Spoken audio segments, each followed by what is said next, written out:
All right, this is the final exam from spring 2019 of MA 161. Let's get started with question 1. Find the domain of g of x equals this big old fraction here. So domain problems, typically there's three types of,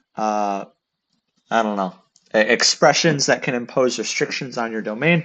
Those are, if you have a fraction, whatever is in the denominator can't be 0 because you can't divide by 0. So x cannot equal 0. Another common one is square roots. So if you have a square root there, you can't take the square root of a negative number, or else you'll be dealing with I and imaginary numbers. And we don't want that this early on in calculus. So we're going to restrict x to just be greater than or equal to 0.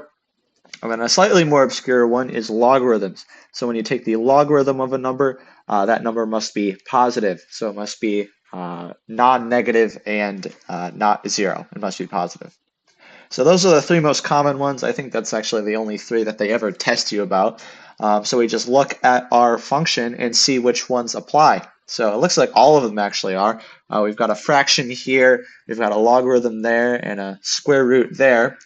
So I think we're gonna have to use all of them here. I guess we can just go top to bottom. We can start with the fraction. So what we said earlier is that whatever's in the denominator can't equal 0. So we just take that denominator, in this case it's ln of the fourth root of x minus 10, and set it not equal to 0, and then we solve for x. So starting off, I think we can raise everything. We can treat everything as an exponent with a base of e. What that'll do on the left here, it'll cancel out the e to the ln, and we're just left with the inside there. So it'll just be the fourth root of x minus 10 is not equal to e to the 0th power, which is just 1. Cool, so now we have got this, we can go ahead and raise everything to the 4th power, and we get x minus 10 is not equal to 1 to the 4th, which is still just 1. And then add 10 to both sides, we get x cannot equal 11. So that is our first restriction, x cannot equal 11. Put it up there in the corner. Now our next one, let's see, square root here, x must be greater than or equal to 0. By the way, this applies to any root k, so like the kth root of x, whenever k is even. So in this case, we've got an even root here. We've got the fourth root of x minus 10, so this still applies. You can't take the fourth root of a negative number. So let's set the inside, which is x minus 10, greater than or equal to 0. So x minus 10 is greater than or equal to 0. And then adding 10 on both sides, we get x is greater than or equal to 10. So that is our second restriction, x is greater than or equal to 10. And now finally, we've got our logarithm case. So whatever's inside the logarithm must be positive. Notice we have 1 here, the ln, so we set whatever's on the inside, which is the fourth root of x minus 10, we set it greater than 0. So kind of doing what we did before, we raise everything to the 4th power, x minus 10 is greater than 0, and then add 10, x is greater than 10. So that is our third one, and it's kind of interesting though because these two are very, very similar. So you might be thinking, okay, which one do we take? The one that we do here is, I see the answer. So if you look at the domain of x is greater than 10, it is entirely eclipsed within the domain of x is greater than or equal to 10, because x is greater than or equal to 10 includes everything in x is greater than 10, and then as well as the number 10 itself. So because of that, we can kind of just forget about the more expansive one and just look at this one, which is the least or the more specific one as our actual domain. So knowing that, what is our domain here? I think it's going to be D, because it says we can plug in any number from 10 to infinity exclusive. What exclusive means is that there's a parentheses here, so you cannot plug in the number 10, which is exactly what we're saying up here. We're saying x must be greater than 10, not greater than or equal to 10. So that's cool. And then it skips over the number 11, which we set up here. X cannot equal 11. And if you want to double check all of this, what we can do in this case is plug in 10 and 11 into g of x and see that we will get an out of bounds solution. Like for example, if we plug in 11, we'll get e to the 11 all over ln of, let's see, the fourth root of 11 minus 10 is 1, fourth root of that is 1, you get ln of 1, and ln of 1 is just 0. So this is going to be e to the 11 all over 0, and we can't have that. So that's how you can double check your work for these problems, is plugging in kind of these endpoints and seeing what happens. But D is the right answer here. Question 2, which of the following has a removable discontinuity at x equals -3? So what removable discontinuities are is if you have a function that looks like this, where it looks like it's being very continuous, but then at one random point it decides to have a hole, that is a removable discontinuity, because what the removable says is that if you kind of just erase that hole there, the function becomes continuous. Like if you imagine that hole isn't there, everything still works out. And more specifically, more formally, the general limit at this point is what you'd expect. It's what that value is kind of defined as, or not defined as because it's a hole, but you get what I mean. That's what a removable discontinuity is. So knowing that, what do we do to find this? Well, we can kind of just see from a lot of these is they're prime for a lot of factoring. So you can see for this first one in A, the top, the numerator here is a difference of squares. So when we factor that, we get x plus 3 times x minus 3 all over x minus 3. And now here, we can cross out an x minus 3 from both the top and the bottom, which means if we set x minus 3 equal to 0 and then simplify x equals 3, that means x equals 3 is a removable discontinuity. So that's what they want us to do for each of these. Unfortunately, this one was really close. It's x equals -3 though, so A is wrong. I'm going to take a fat guess and say that C is the one we're looking for, since we're doing the exact same thing, but they cross out the x plus 3 instead. So this is going to be x plus 3 times x minus 3 all over x plus 3. You'll notice we can cross an x plus 3 out of both the top and the bottom. So if we set x plus 3 equal to 0, we'll get x equals -3. It's exactly what we're looking for up there, so C is our answer. Question 3, this is an inverses problem. How we do these is we rewrite the original f of x with a y, so y equals x over 1 plus 2x. Now what we do is we swap the x's and the y's. So we're going to write this as x equals y plus 1 over 1 plus 2y. And now we write it back again in terms of y, and then our answer, whatever we get, will be the inverse, f inverse of x. So let's go ahead and do that for this problem. 1 plus 2y, there we go. So I think we can just start by multiplying both sides by 1 plus 2y. That'll give us x times 1 plus 2y equals y. Distributing this x gives us x plus 2xy equals y. Getting all the y terms on one side, we get y minus 2xy equals x. Taking on a y from the left side, we get y times 1 minus 2x equals x. And then dividing both sides by 1 minus 2x gives us y equals x over 1 minus 2x. So that is our inverse, x over 1 minus 2x. Now it asks us to plug in 1 into that. So doing that, we get f inverse of 1 equals 1 over 1 minus 2 times 1. This is going to be 1 over 1 minus 2, which is -1, which is -1. E.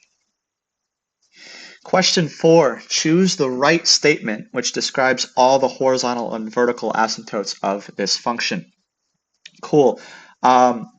For this, usually I like to start with the horizontal asymptotes, but for this one, I'm going to do the vertical first. I'll explain why later, but that's what I do first. These are the easier of the two to find. You just figure out the values that will make this function give kind of an invalid result, kind of like finding domains. So you will notice here we've got a fraction here, and what can't we do with fractions? We can't divide by 0. That denominator cannot equal 0. So what we are going to do is set the denominator equal to 0 and then solve for x. So let's add 1 to both sides. So e to the x equals 1. And then we can take the ln of both sides to get rid of the base of e. This will give us x equals ln of 1, which just equals 0. So that is our horizontal asymptote, x equals 0. So we can cross out a and b. And now for the horizontal asymptote. So the reason why I wanted to wait until we do this one is because now that we know the vertical asymptote, it restricts our answer choices to these, which is easier to focus on for what I'm about to describe how to do these. So typically for horizontal asymptotes, we look at the degree of the numerator and the denominator, and based off of that, if it's like less than, or if it's greater than, less than, or equal to, we have a couple of different cases for what the horizontal asymptote is like. But we can't really use that for this because neither the top nor the bottom have degrees. The biggest degree they have is e to the x, but that's not really a degree. It's just the biggest term there. So we're just kind of going to eyeball this. We're going to sort of figure out, based on what horizontal asymptotes are and what they mean, we're going to try to figure these out just using our brain power, which is awesome. So what horizontal asymptotes are, graphically, if you have something like this, it's a value that f of x will never equal. So no matter what x value you plug in, you will never get this output, that horizontal asymptote. So thinking about that, what values can we not get out of this? Well, anything, like if one case that we have is that if you have something like c to the x, in this case it's actually e to the x, this will never equal 0. That's a property of exponents. The exponent, if it has a non-zero base, it will never equal 0. So based off of that, what can this function never equal? Well, in the numerator, we have e to the x plus 1. So if we plug in 0 plus 1, we get 1. So this function will have a horizontal asymptote at y equals 1. So it's not e, it must be either c or d. And the only difference between the two is that one of them excludes and one of them includes this horizontal asymptote of y equals -1.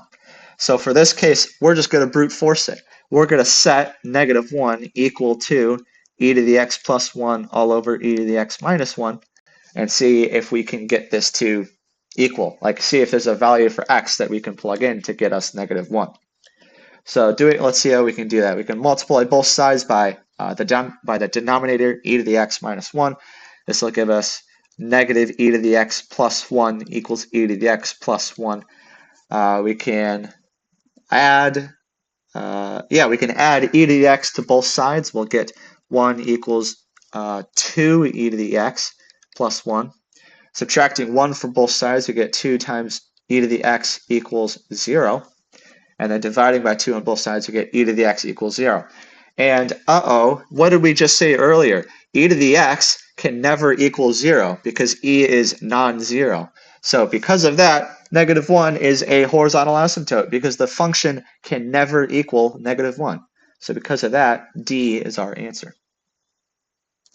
Question 5, which of the following are true? So testing your knowledge of inverse trig functions and if and when they equal their regular trig functions. So first one, we've got the inverse sine of 2 pi over 3.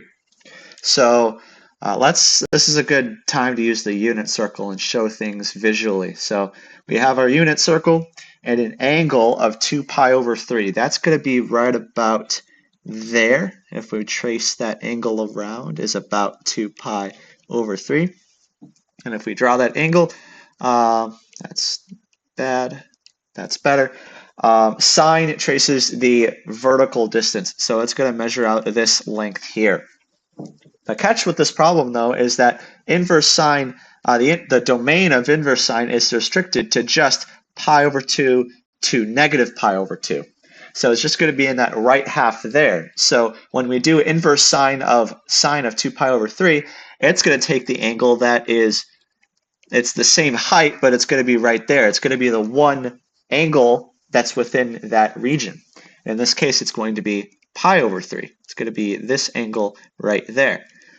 And fortunately, that's exactly what this problem is saying. The inverse sine equals pi over 3. So statement 1 is correct. Now, let me erase all this work. We'll do problem 2, or statement 2 next. There we go.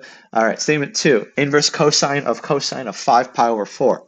So 5 pi over 4, that goes all the way around to right in the middle of that quadrant right there. That is 5 pi over 4. And cosine measures, well, first off, that's what it traces. And cosine measures the horizontal distance. It measures this length right there. So it's going to be negative root 2 over 2. And inverse cosine, this is kind of the same thing. It only has a specific domain. In this case, it's only the top half. So between 0 and pi. So that's the domain of cosine, or inverse cosine. So when we take this angle and fit it into inverse cosine, it's going to return this length here. It's going to return that. It's going to return the same value, which is negative root 2 over 2, but the angle is different. This angle is now, it looks like 3 pi over 4, which is unfortunately not equal to negative pi over 4, so statement 2 is wrong. Now finally, statement 3, this is different. It's cosecant of inverse tangent of 1 over x. So this problem isn't really going to use a unit circle at all. This is just going to use triangles. So keep in mind that tangent of theta equals, tangent is, if we use SOHCAHTOA, it's opposite over adjacent. So in this case, we have an inverse tangent. So inverse tangent is going to swap those two values. So inverse tangent of opposite over adjacent equals the theta value. Now, this actually lends itself really well to our problem. We've got a fraction inside of that inverse tangent. So we can just say that, hey, the opposite must be equal to 1, and the adjacent must be equal to, x. Cool. And let's actually draw that out as a triangle. So we've got our angle theta right there. We've got our opposite as 1, and our adjacent is x. And since this is a right triangle, we can use the Pythagorean theorem to find out the hypotenuse length. So let's do that. Let's do x squared plus 1 squared equals z squared. So z must equal the square root of x squared plus 1. So let's write that down. X squared plus 1. Square root of x squared plus 1 is the hypotenuse. And now finally what we're asked to find is cosecant. So cosecant is just the inverse, it's 1 over sine, and sine is opposite over hypotenuse, so that means cosecant is hypotenuse over opposite. So cosecant of theta must equal hypotenuse, which is x squared plus 1, over the opposite, which is 1. And this is just equal to square root of x squared plus 1, which is what it says. So statement 3 is correct, and our answer is E. Question 6, find the derivative of y equals this fraction here. So we've got some quotient rule to do since we have a fraction. So that is, if you have a over b, its derivative equals a prime b minus ab prime all over b squared. Fitting this to our problem, we get y prime equals a prime, which is the derivative of the numerator. So derivative of e to the x is e to the x, and the derivative of negative e to the negative x is positive e to the negative x. Since what we do here is we just take the exponent and take the derivative of it and then put it out front. So derivative of negative x is negative 1, so that's why we flip the sign of this minus there. All right, so now we've got b, which is e to the x plus e to the negative x, minus a, e to the x minus e to the negative x, times b prime, which is the derivative of e to the x minus e to the negative x. Cool, now we've got b squared in the denominator, e to the x plus e to the negative x squared. I'm going to, next up, we have to simplify all this, and I'm going to keep this as is. I'm not going to multiply it out just because two of these answer choices just keep it like that. They keep it as e to the x plus e to the negative x squared. So I'm going to guess one of those is the answer. So let's see if that's true. This all equals, let's see, we can start foiling stuff. So we have e to the x times e to the x, that's e to the 2x time or plus e to the x plus e to the negative x. What we do here is we always add the exponents, and x minus x is 0. So this is just plus e to the 0. Yeah, because it's going to be e to the x divided by e to the x, which is just 1. Okay, cool. So yeah, there's that. And now I've got the inside e to the negative x times e to the x is also just e to the 0. And then we've got the last, which is e to the negative x times e to the negative x, which is e to the negative 2x. Cool. We've got another FOIL to do, but this time it's trickier because this is all subtracted, so we have to put it all inside some parentheses. Our first is e to the 2x. Our outside is e to the 0 again. Our inside is oh, actually, this is going to be a minus because we have a minus there. Okay, yep, that still checks out. I'm all over the place. It's like late at night, whatever. Our inside, that's what we were doing next. We're doing minus e to the negative x times positive e to the x. That is minus e to the 0. And then our last is going to be positive. It's going to be plus e to the negative 2x. Awesome. Let's flip all these signs. This is minus, plus, plus, minus. Great. And then we've got our big denominator, which I'm not even going to write out because it's just going to be redundant. So this is all going to equal, let's see, can we cancel anything out? We can cancel these two terms out. Cancel these two terms out. Nope, not that term actually, that stays. We can cancel these two terms out. And we're just left with e to the 0 plus e to the 0 plus e to the 0 plus e to the 0. And since e to the 0 equals 1, this is just going to be 4 in the numerator. So 4 over e to the x plus e to the negative x squared. And that is D. Question 7. If tangent of y equals 2 over x squared, find y prime when x equals negative 1. So first off, we have to get this in a form of y equals something. That's pretty easy. We just take the inverse tangent of both sides. That'll get rid of the tangent on the left. So this is going to be y equals inverse tangent of 2 over x squared. Now we just take a derivative. So we do y prime equals the derivative of inverse tangent of 2 over x squared. So derivative of inverse tangent is 1 over x squared plus 1, where this x is, in this case, it's 2 over x squared for that, plus 1. And then we've got, we have to do chain rule. We have to multiply by the derivative of the inside, so times 2 over x squared prime. Now, let's go ahead and simplify this a little more. This will be 1 over, let's see, 4 over x the fourth plus 1. And then times the derivative of 2 over x squared. We can rewrite 2 over x squared as 2 times x to the negative second power. When we do that, it's just we just do a power rule, bring the negative 2 out front, and then reduce it by 1. So this is times negative 4x to the negative third power. And then we can kind of go in reverse. We can rewrite this as negative 4 all over x to the third. So that is our full derivative. That is what y prime equals. Looks like we just have to plug in negative 1 for x, and we'll be all done. So y prime equals 1 over 4 over negative 1 to the fourth plus 1 times negative 4 all over x cubed. Or not x cubed, that's negative 1 cubed. Simplifying, we get 1 over, let's see, this will be 4 over 1, which is 4. 4 plus 1 is 5. So a fifth times negative 4 over, that's not a 4, that's a negative 1. Negative 1 cubed is still negative 1, so this will be positive 4 on the right. So y prime equals 4 fifths.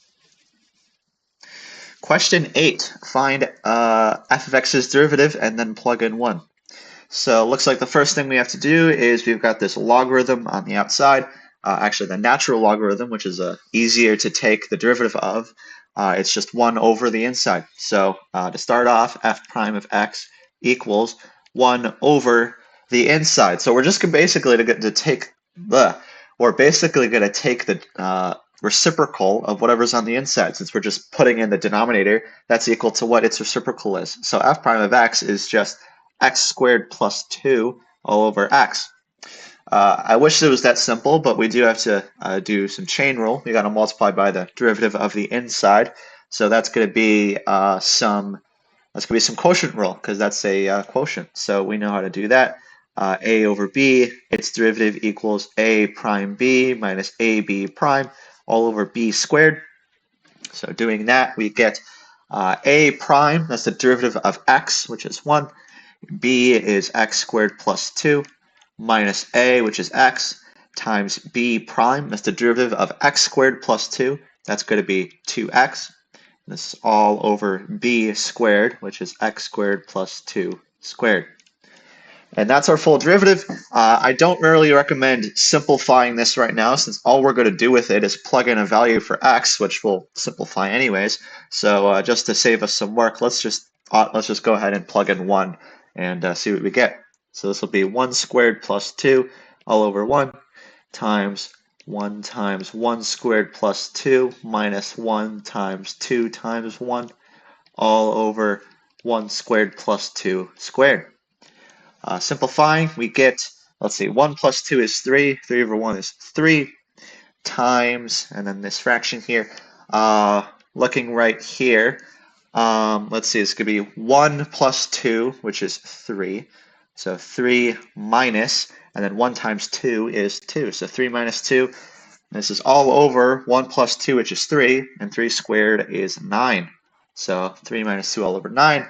This is equal to 3 times, this will be 1 over 9, so 1/9, and 3 over 1/9 is 1/3. So C is our answer. Question 9, find the derivative of y equals cosine squared of x squared. So I'm gonna rewrite this in a way that's a little clearer. So this is equal to y equals cosine of x squared, and this is all squared. So it's a little confusing the way they write when you square trig functions. They kind of put it in the middle there, which is it's the clearest way to write it, but it's still a little ambiguous. So writing with these parentheses makes it clear that this squared is affecting the entire thing. So when we do that, well, first off, we can just do power rule. We can take the 2 out front and drop it by 1. So y prime equals 2 times cosine of x squared. And then 2 minus 1 is just 1, so a power of 1. And then we have to do chain rule on top of that. We have to multiply by the derivative of cosine of x squared. So derivative of cosine is negative sine. So this is going to be negative sine of x squared. And then we have to do another chain rule on top of that. We have to multiply by the derivative of x squared, which is 2x.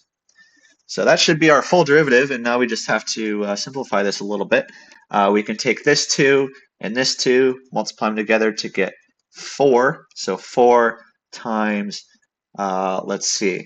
I think in the answer choices, they always like having an x out front. So let's see where that is. That's the one right there.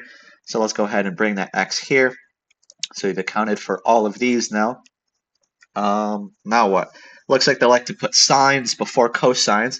So let's account for this sign here. It's got a negative sign, so let's make the whole thing negative. And then this is times sine of x squared. And then we finally got this cosine of x squared there. So cosine of x squared.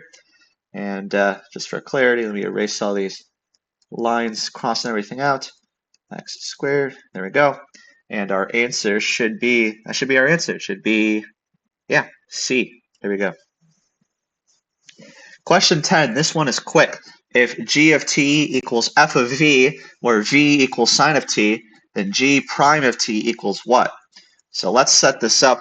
It says g of t equals f of v, and v equals sine of t, so let's just put that in.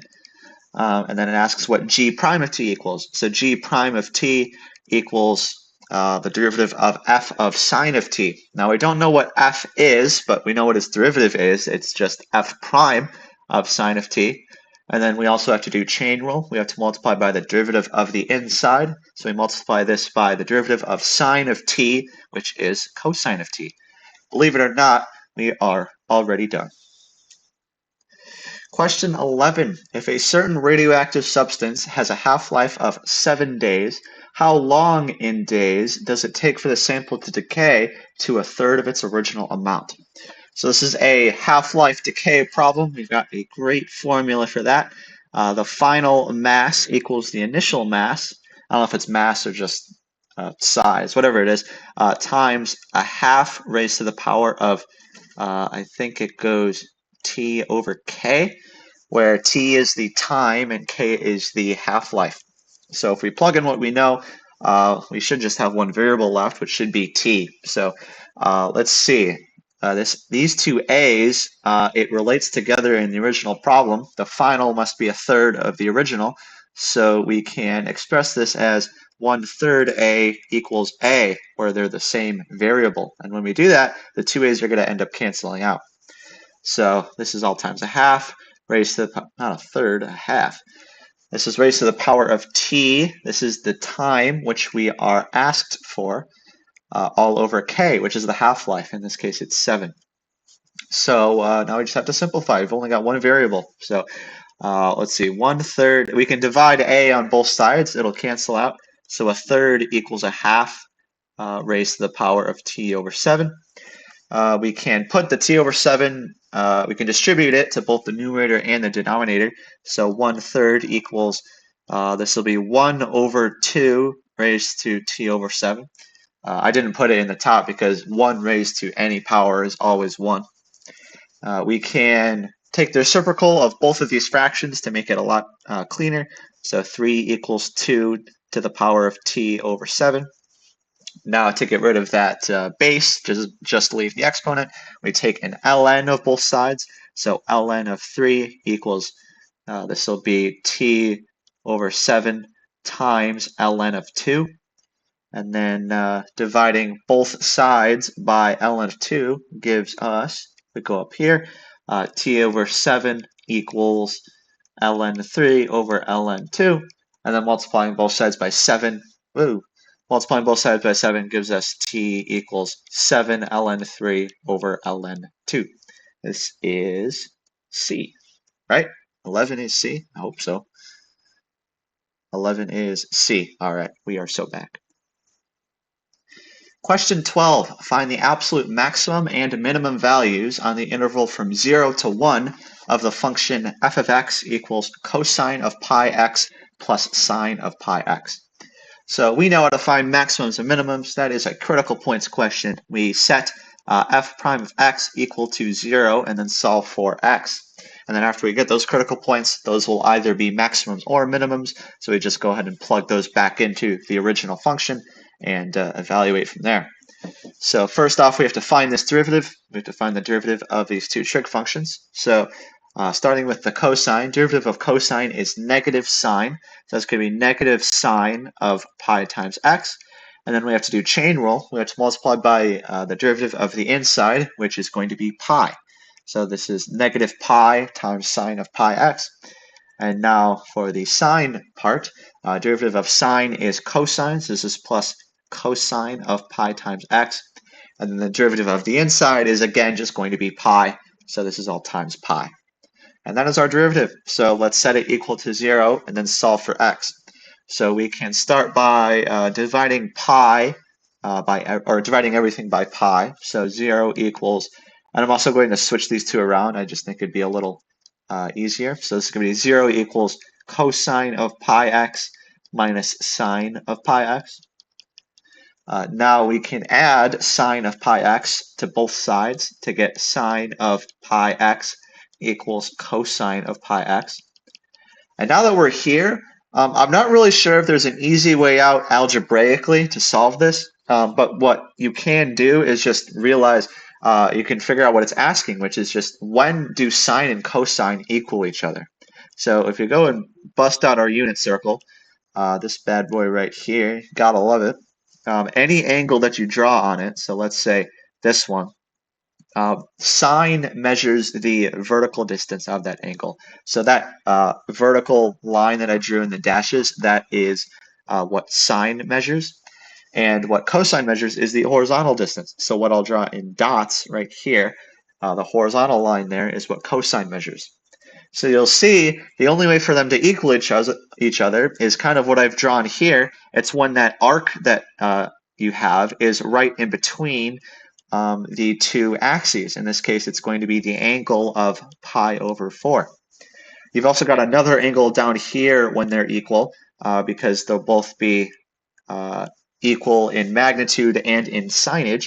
Unfortunately, the ones in the second and fourth quadrants don't count because there'll be different signs. So you just have those two angles to worry about, which is pi over 4 and 5 pi over 4.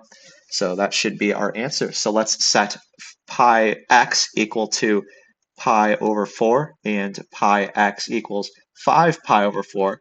We technically have an infinite number of answers, like we'll have 9 pi over 4 and 13 pi over 4, but I think we're going to get out of our range quickly just with these two values. So let's see what happens.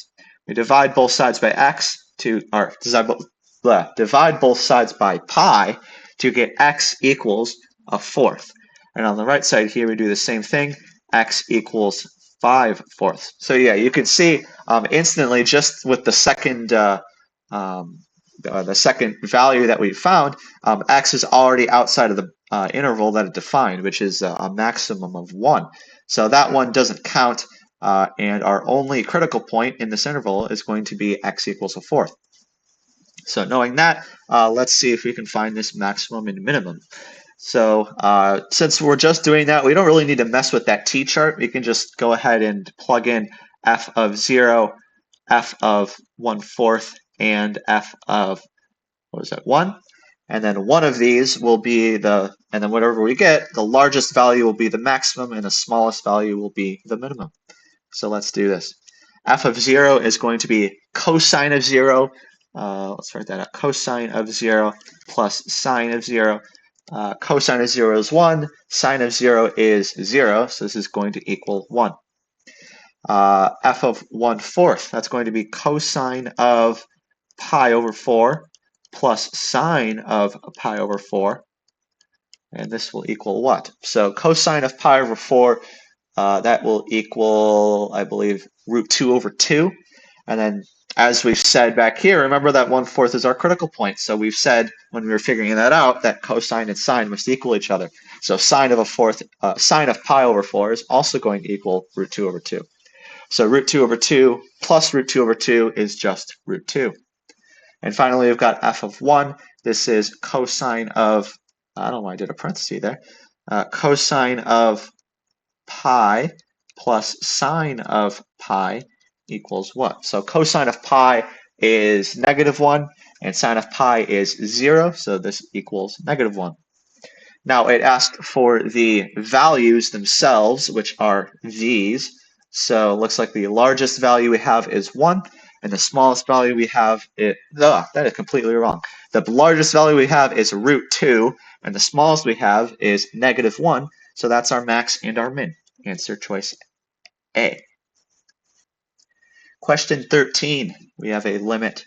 And I think how this is going to go is if we plug in the value that x approaches, which is 0, it'll be an indeterminate form. So let's see what happens. We get cosine of 2 times 0, which is just 0, minus 1, all over 0 squared. Cosine of 0 is 1, and 1 minus 1 is 0, and 0 squared is 0. So cool, we have 0 over 0, which is an indeterminate form. And what that means is we can use L'Hopital's rule. So L'Hopital's rule says we can take the derivative of both the top and the bottom, and the limit won't change. So let's go ahead and do that. So we've got the limit as x approaches 0 of the derivative of the top. So the derivative of cosine of 2x, that's derivative of cosine is negative sine, so negative sine of 2x. And then we have to do chain rule. We have to multiply by the derivative of the inside, which is 2. And then the derivative of -1 is 0. This is all over the derivative of x squared, which is 2x. So now let's see what happens. Typically, this is the point where we're done. So let's see what happens when we plug in 0. Let's see, we'll get -2 times sine of 0 all over 2 times 0. Hang on a second. Sine of 0 is 0, so the numerator is 0, and 2 times 0 is also 0. This is another indeterminate form, which means, guess what? We get to use L'Hopital's rule again, this time on this limit. So let's go ahead and do that. Now we have the limit as x approaches 0 of what? Well, first off, we can actually cancel out both of these 2's since they're in both of the spots. So we're just left with negative sine of 2x all over x. So doing this derivative now, we get, let's see, derivative of sine is cosine. So this is going to be negative cosine of 2x. Then we have to do chain rule. Derivative of 2x is 2 again. And then derivative of x is just 1. So that is our new limit. And now I think if we plug in 0, we will no longer get a divide by 0 error. So let's see what happens. Plugging in 0 gives us -2 times cosine of 0. Cosine of 0 is 1, and -2 times 1 is -2. And that's our answer. Question 14. Determine the value of b such that f of x equals x squared plus b over x cubed has an inflection point at x equals 1. So we know how to find inflection points. We set 0 equal to f double prime of x, but this is in reverse. We are already given the inflection point, and we are asked to fill in this one random variable that will make that inflection point happen. So to do this, I think we are first going to take the second derivative of f of x and then plug in 1 for x and then solve for b. I think that's all I really have to do. So let's find, first off, let's find the first derivative. That's always the first step to finding a second derivative, believe it or not. First derivative is, it's going to be 2x plus, and then if we treat this, if we treat b over x cubed as b times x to the -3rd, we do some power rule, and we get -3 times b to the -3 times bx to the -4th, which is the same as -3b all over x. No, let's actually keep it like that because we have to do another derivative. -3bx to the -4th. And then we have a second derivative to do, so let's do that. Derivative of 2x is 2. And then on the right here, we kind of do the same thing, just a power rule. It's going to be plus 12bx to the -5th. And now we can rewrite this as plus 12b all over x to the 5th. So that is how that goes. Let's rewrite that b a little better. There we go. So that is our second derivative. Now if we set it equal to 0 and plug in, 1 for x, we should be able to just solve for b. So 12b all over 1 to the 5th. So 0 equals 2 plus 12b. 12b equals -2, and b equals negative. Did I do that right? No, I switched it around. It's -1/6. There we go. Okay, I had a small minor heart attack, but we got there. Question 15. The graph of f prime, the derivative of the function f, is shown below. Which of the following statements must be true? So the reason I really inflected on that f primeness is because typically for these problems, they give you f. They give you the original function's graph and then ask a few questions about it. But in this case, they give us its derivative. They give us the first derivative of f of x. So first off, let's figure out what that tells us. If we're given f prime, then that means wherever this function touches the x-axis, so the zeros of f prime, that will be the critical points of the original function, f. So in this case, red is the critical points. And then if we go in the opposite direction, if we look at if we look at f prime of x's critical points, well, that is going to be the inflection points of the original function. So this is going to be the inflection points of f of x. So that is what we can deduce from this first derivative function. Now, based on that, what can we deduce from this on these three statements? So let's start with statement 1. F has a relative minimum at x equals -3. So negative 3 is right here. That's where we have one of those critical points. And hey, that says minimum, so critical points checks out. Now it could either be a maximum or a minimum. And to figure that out, we look at what the slope looks like on the left and the right.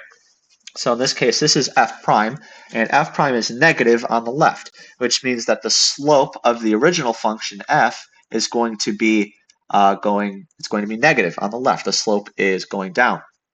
And then on the right, this part here is positive. It's above the x-axis, so that is going to have a positive slope. So that is on the right. This forms the shape of a minimum, so statement 1 is correct. Now what about statement 2? The graph of f has an inflection point at x equals negative 2. I do not believe it does. No, so that is this point right here, which kind of is. Sometimes they're funky like that, but usually you don't count those as inflection points or critical points. So statement 2 is wrong. And then statement 3, the graph of f is concave downward from 0 to 4. So concave downward always means that it is bounded by some inflection points. So if you look at this interval from 0 to 4, that's from this to this, which checks out because one of these intervals falls right on a inflection point of the original function. So that's good. Now it could either be concave up or concave down. So to determine that, we look at the slope, which is right here. Since it's going downwards, it means the original function will be concave downwards. So statement 3 is correct, which means our answer is E. Question 16. A person whose height is 6 feet is walking away from the base of a street light along a straight path at a rate of 4 feet per second. If the height of the street light is 15 feet, then what is the rate at which the person's shadow is lengthening? All right, Shakespeare, lengthening. That's a not very complicated word at all. So we've got a shadow being cast from the street light. When it runs over the top of the person's head, it creates this shadow down here. And if we partition this off into the street that does have a shadow and the street that doesn't have a shadow, let's call them A and B and figure out what they mean. So A is the distance between the street light and the person, and dA over dB is actually what they give us in the problem. It's 4 feet per second, the rate at which the person is moving. So dA over dt equals 4. And now B, that is the length of the shadow, which means the rate of the length of the shadow, dB over dt, is what we are asked to find. It is right here. What is the rate at which the person's shadow is lengthening? That's our unknown. So what can we do to solve this?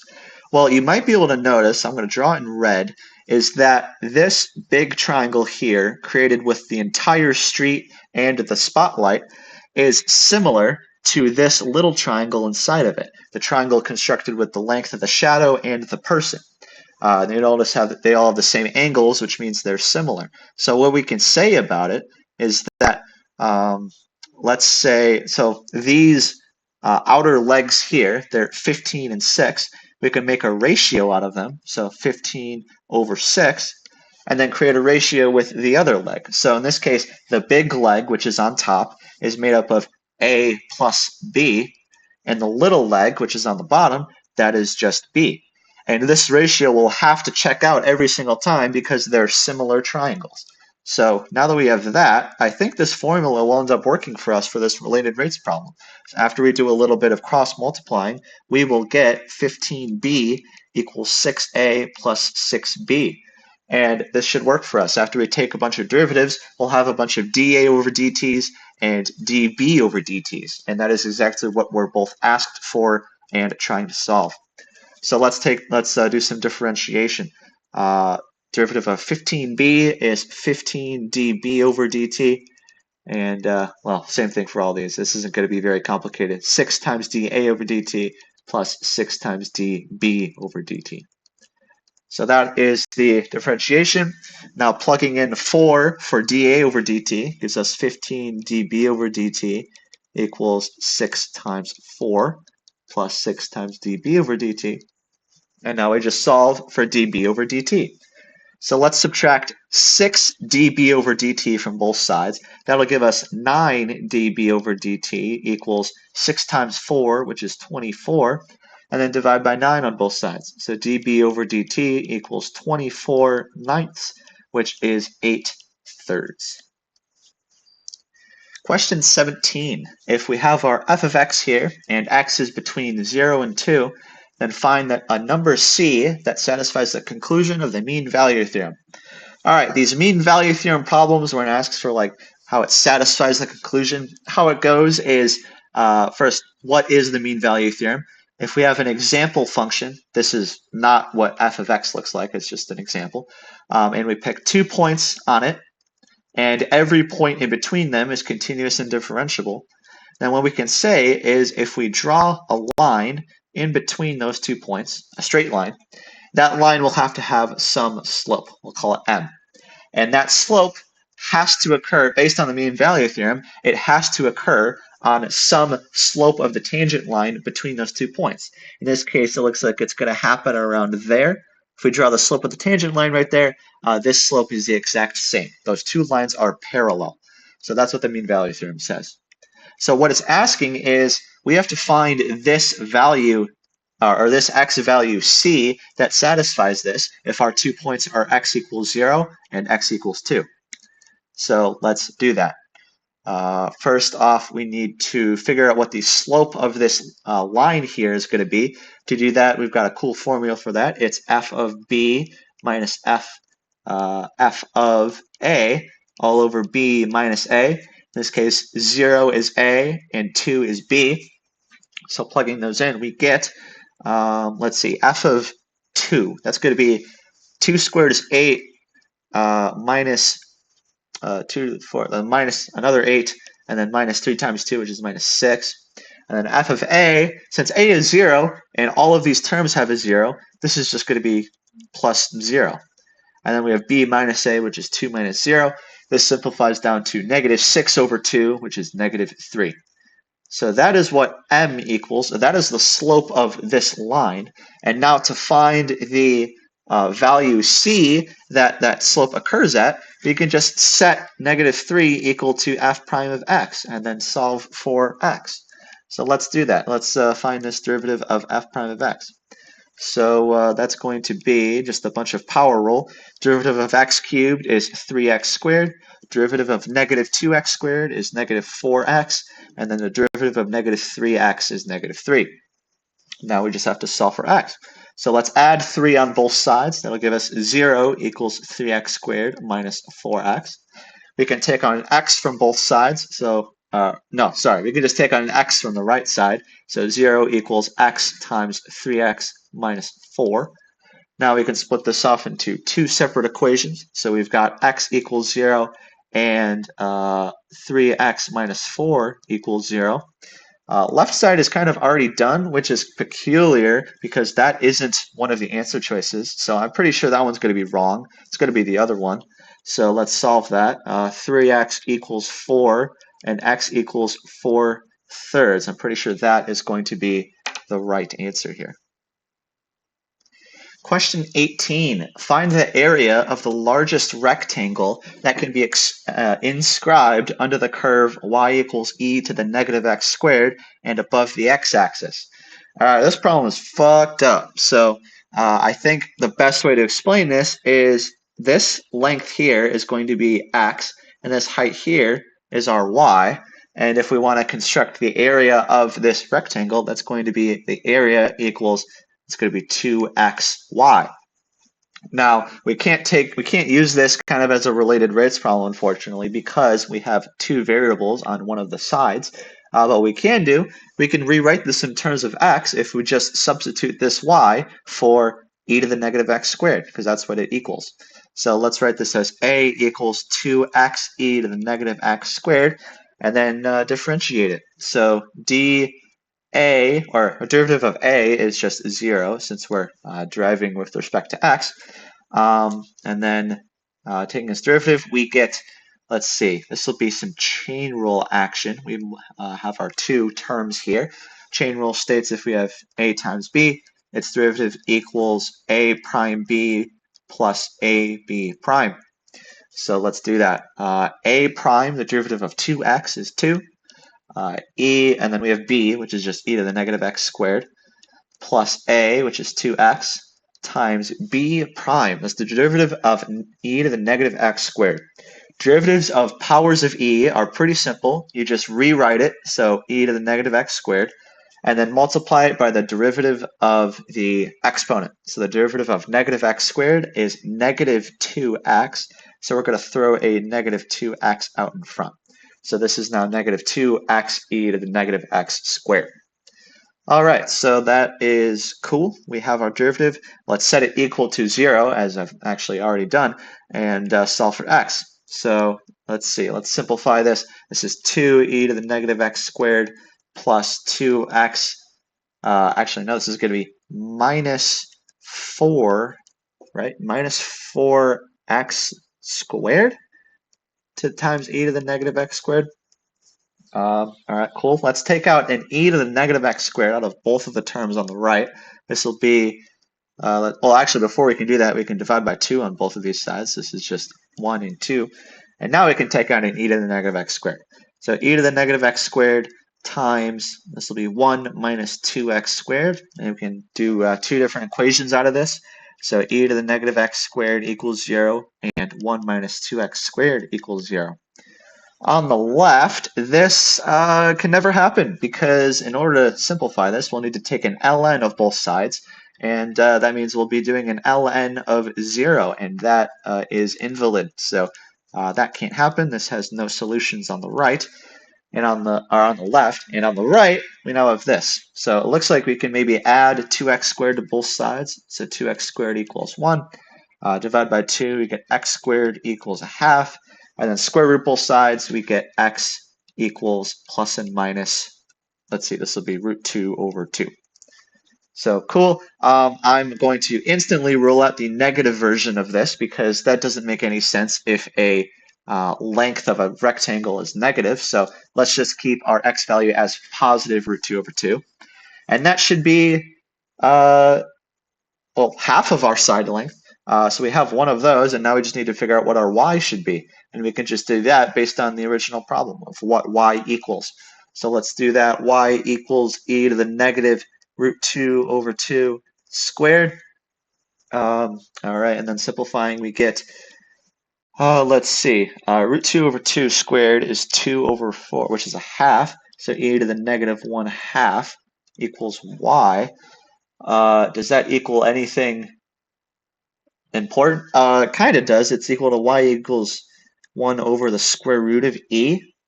So that's that. And then based off of the area formula, we can finally figure out what this area is. Area equals, let me section that off. Area equals, this is 2 times our x value, which is root 2 over 2, times our y value, which is 1 over root e. So our area equals, these two 2's will cancel out. We're just left with root 2 over root e, which is root 2 over e. Answer choice A. Question 19. Use a Riemann sum to estimate the area under the graph of square root of x from x equals 1 to x equals 4 using 3 approximating rectangles and left endpoints. So how Riemann sums work is square root of x, that's actually not so bad to graph out. I'm going to do that, or at least get pretty close to it. It's going to look something like this. And it's asking us to approximate it in the interval from x equals 1 to x equals 4. And what it wants us to do is draw 3 rectangles in between those where the top left corner touches the graph. So in this case, it's going to be something like this. This is going to be our first rectangle. Then we've got our second rectangle, which is right there.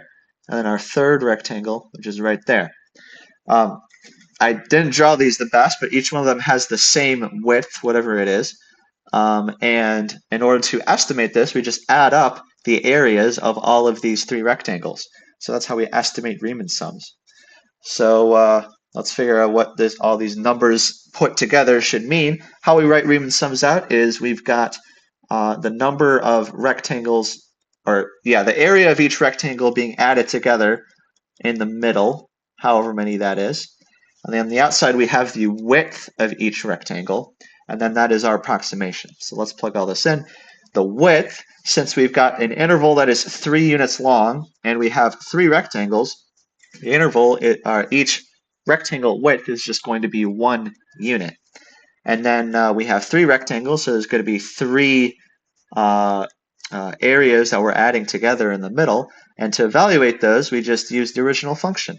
And in this case, since we're using the top left corner, it looks like we do square root of 1, square root of 2, and the square root of 3 to figure all these out. So square root of 1 plus the square root of 2 plus the square root of 3. And that just equals square root of 1 plus square root of 2 plus square root of 3, which is A. Question 20. We're given a y of x, which is the integral of this function here, and we need to find y prime of pi over 4. So what part 1 of the fundamental theorem of calculus says is if you're ever asked to find the derivative of an integral, it's just the exact same thing as what's on the inside. So what we can actually do here is we can just go ahead and plug in tangent of x in for these t's, and that'll be most of the way for our answer. So if we do that, we'll get the square root of tangent of x plus 6 times the tangent of x. So that is most of it. Now we do have to do a sort of chain rule here. We have to multiply by the derivative of tangent. So this is times secant squared of x. So that is the that is what y prime equals. So now we just have to find out what happens when we plug pi over 4 into it. So y prime of pi over 4 equals, this is going to be tangent of pi over 4 plus 6 times the tangent of pi over 4 all over, or times, secant squared is the same as 1 over cosine squared, so 1 over cosine of pi over 4 squared. So let's see what happens when we evaluate all of this and simplify. We will get, that's probably going to be too big, tangent of pi over 4 is 1, that's unit circle stuff, so it's going to be square root of 1 plus 6 times 1, which is just 6. This is all times 1 over, let's see, cosine of pi over 4 is root 2 over 2, and root 2 over 2 squared is 2 over 4. So looks like we got one more step. 1 plus 6 is 7, so that's root 7 times, let's see, 1 over a half is the same as 2. So this is 2 root 7. Answer choice B.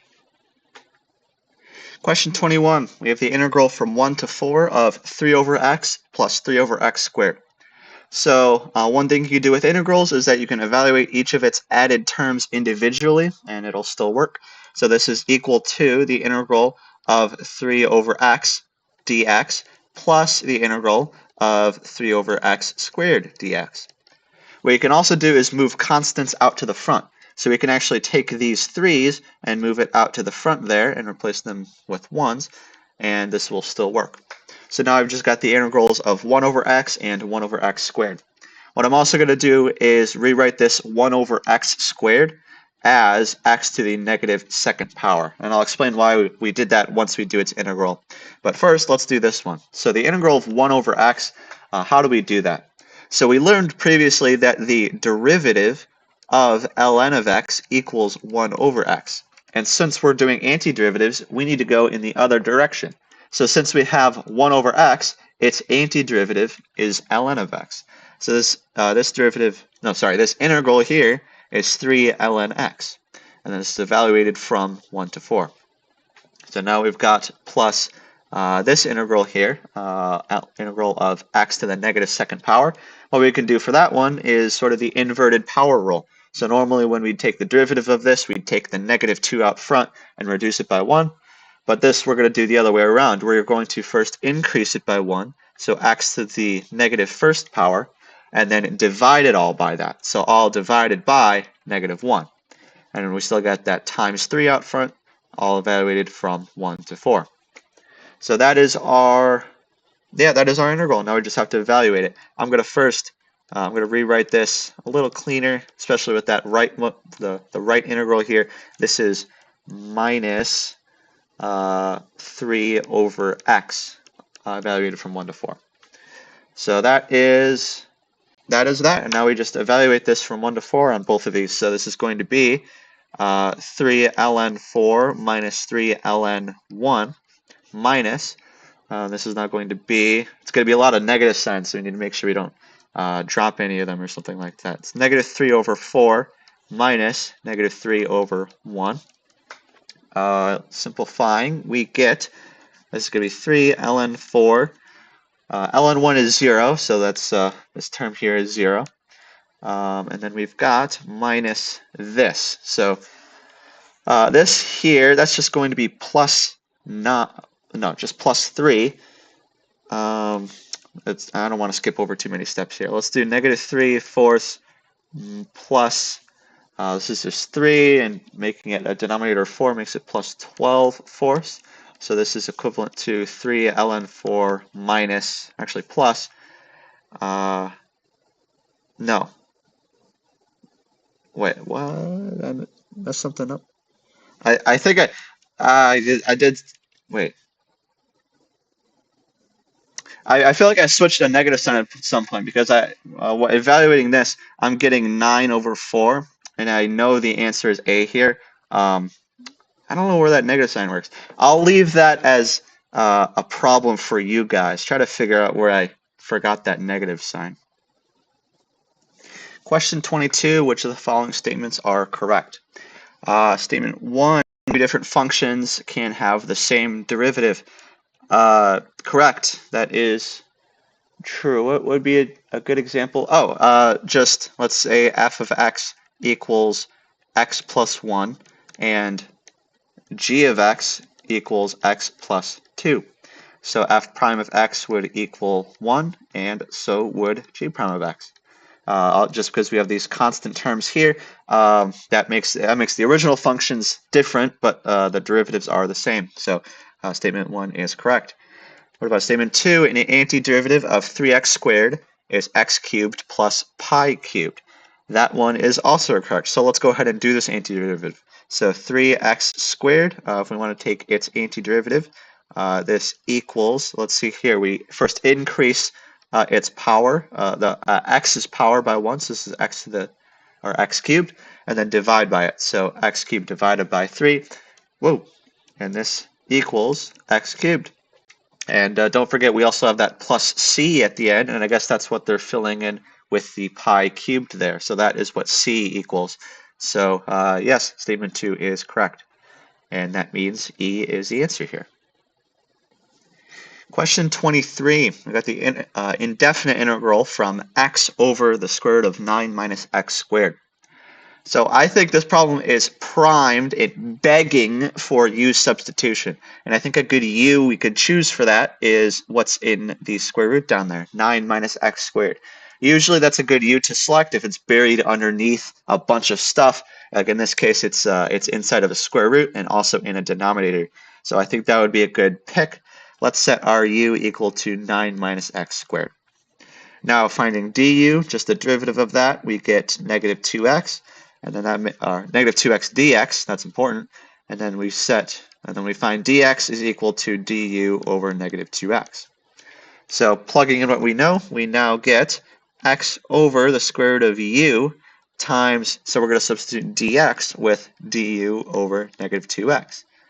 Now simplifying a little bit, we get, first off, the x's are going to cancel out. We're just going to get 1 over negative 2 square root of u times du. And now I'm going to rewrite this a little bit differently. First off, I'm going to take a negative 1/2 out to the front because it's a constant, and you can do that. Now this is all 1 over the square root of u, which is the same as u to the power of negative 1/2 du. So that is a lot easier to take the integral of. So when we do that, we will get negative 1/2 times, let's see, we first increase its power by 1, so u to the 1/2 power, and then divide by it, so divided by 1/2. So this is equal to, let's see what we get, negative 1/2 times u to the 1/2 power is the same as a square root. That's kind of undoing what we just did up there. And then dividing by 1/2 is the same as multiplying by 2. So this is 2 times the square root of u. Let's simplify this a little. Oh, this is just the square root of u. Okay, cool. So this is just, if we take this up here now, we get square root of u, and then plugging in what we had down below, we get, this is the square root of 9 minus x squared, all plus c. Is that our final answer? Close to it. It's actually negative signs here because I forgot that down there, and it looks like C is our answer. Question 24, we've got the integral from pi over 6 to pi over 2 of cotangent. So, believe it or not, we can actually just use u substitution for this. If we rewrite this as the integral from pi over 6 to pi over 2 of cosine x over sine of x, if we set our u equal to sine of x, this will actually work out. So after we find out everything else, so du equals its derivative, which is cosine of x, dx, and then dx equals du over cosine x. This will cancel out all the x terms, and we're just left with u stuff. So this makes this pi over 6, pi over 2, cosine of x. We replace sine of x with u times du over cosine of x. Hey, the cosines are going to cancel out. So this is going to leave us with, got pi over 6, pi over 2. Got to write those out every single time. 1 over u du. And that's pretty easy to take the integral of. We know it is just ln of u, because derivative of ln of x is 1 over x. So the integral of 1 over x is ln of x. So this is ln of u evaluated from pi over 6 to pi over 2. And before we evaluate this, let's go ahead and plug in our u, which was sine of x. So this is ln of sine of x from pi over 6 to pi over 2. So let's do this. Let's evaluate it. So we get, I'm actually going to need a little more space than that. This is going to be, okay, let's do this. ln of sine of pi over 2 minus ln of sine of pi over 6. So this, let's see, this on the left here, sine of pi over 2 is 1, so that's ln of 1. That's going to end up being 0. This is minus ln of, let's see, sine of pi over 6 is a half. So this is 0 minus ln of a half, so I think that's actually just our answer. Negative ln of a half. Yes, it is. It is B. Question 25. The figure above shows the graph of f of x, which of the graphs below is the integral of f of, I guess, t. So if we look at the graph up here, we can see that it is a straight line and it's positive, so we know that it is linear. So it's going to be something like x to the first power times some constant c out front, but that doesn't matter. So if we take its integral, that means its power is going to increase. So if we do the integral of f of x, which is what's going on down here, we know its power has to be squared. It increases by 1. And we know what x squared looks like. That is a parabola. So that means A is our answer.